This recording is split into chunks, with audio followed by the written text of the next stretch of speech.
My name is Chris and I'm going to be showing you how we do a pneumatic drawstop unit, which is when you pull one of the stop knobs on the console, it moves a slider underneath the pipes and therefore turns the stop on and off. This unit is a pneumatic bellows, which from this you can see there is one already glued together in as a half. These units are actually in half, and this is the completed unit.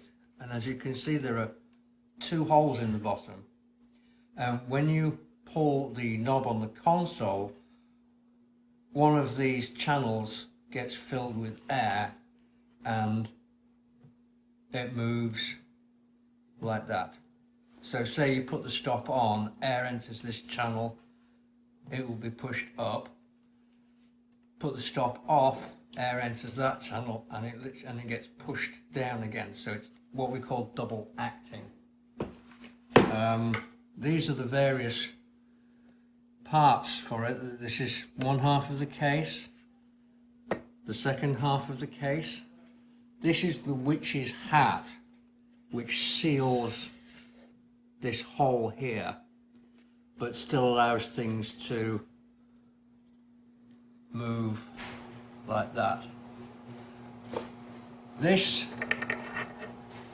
is what is attached to the slider that is under the pipes, and it is screwed into there like that, so that when this moves, it will pull or push the slider whichever direction it needs to go. This is how we re-leather these. They only get glued on one side, so that in the event of something happening to this leather bag that is in here, say it gets a tear in it, this section can be removed and this can be repaired if necessary. What we do is we have one board on this side, one board on this side. They are both screwed and glued together to make them rigid. Otherwise, if they weren't, they would flex under the wind pressure and the efficiency of the unit would be compromised. And the way we re-leather it is we put the board inside this is the front half of it, and then what we will do is we will turn it and check that this is in the middle lengthwise like that. We use a block which spaces the board equidistant from both sides.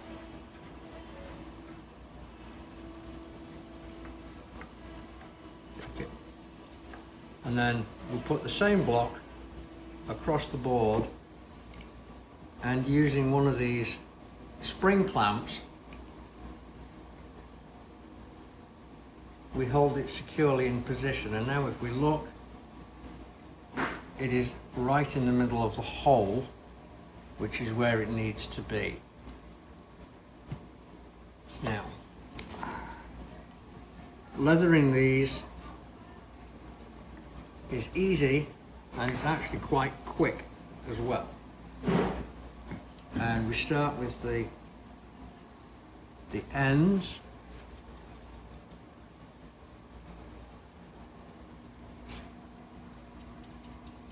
And we spread the glue on here, being careful not to go over the edge, which would stick the leather to the edge.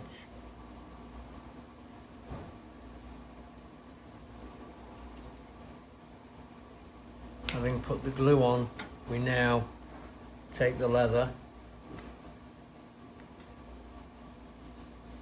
and fold it over, make sure it's stuck down, and now we turn round and we do the same thing on the other end.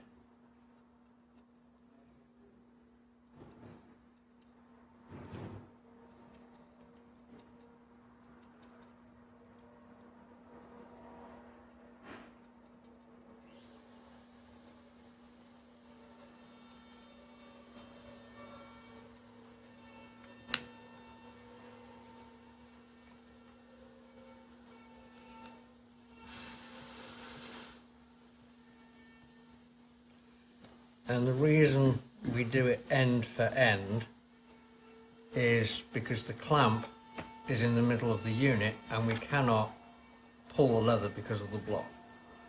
What we do is turn it round again and we remove the clamp and we remove the block. And all we have to do now is glue the sides, which is done in exactly the same fashion.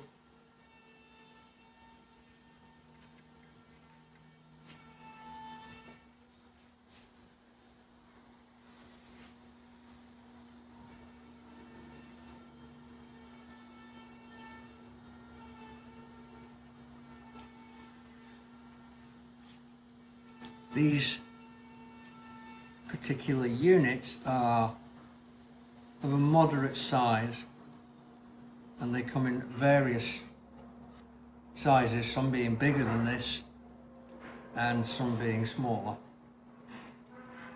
In this instrument we are doing all these units are the same, exactly the same size.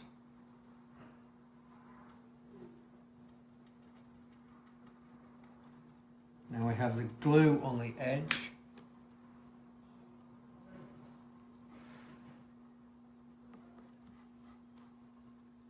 And we make sure that this here is tight, but not too tight, otherwise it will move this to one side, which is what we don't want.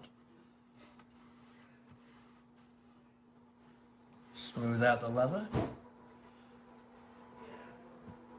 Turn it round.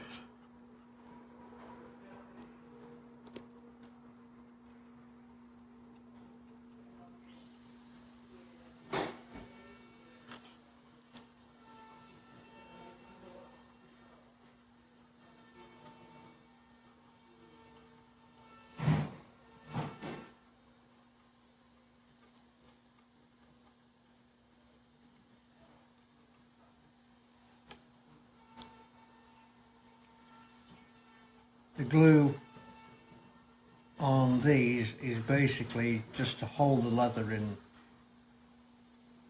place, because you could just put some dabs of glue, because the unit is actually screwed together and the back half holds everything down.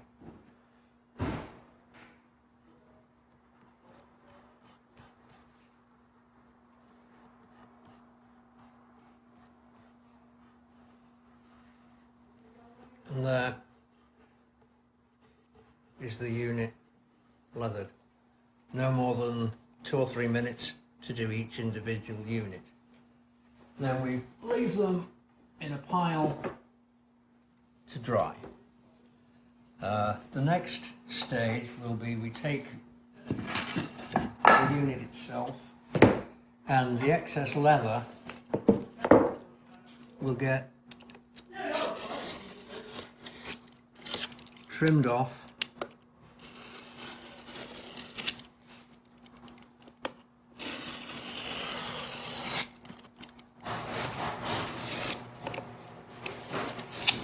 using a sharp knife.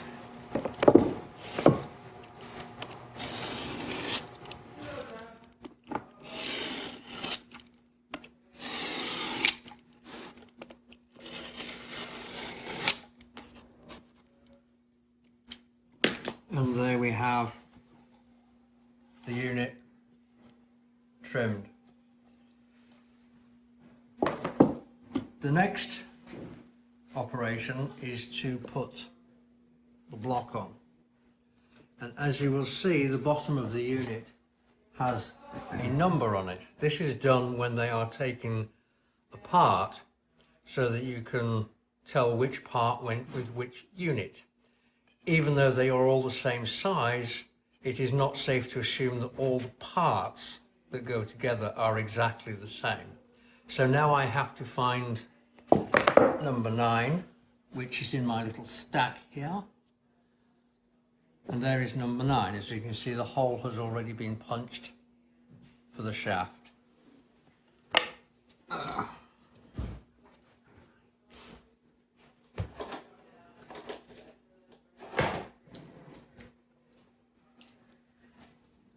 This is the shaft, numbered again, because there might be slight differences in them. And what we do is we take this felt washer and slide it over the end, and then this thin card washer. Now that allows the unit to be screwed in, but it doesn't have to be so tight that it will twist this leather, which you don't want. And then we take the other 2 pieces, and the shaft fits through there.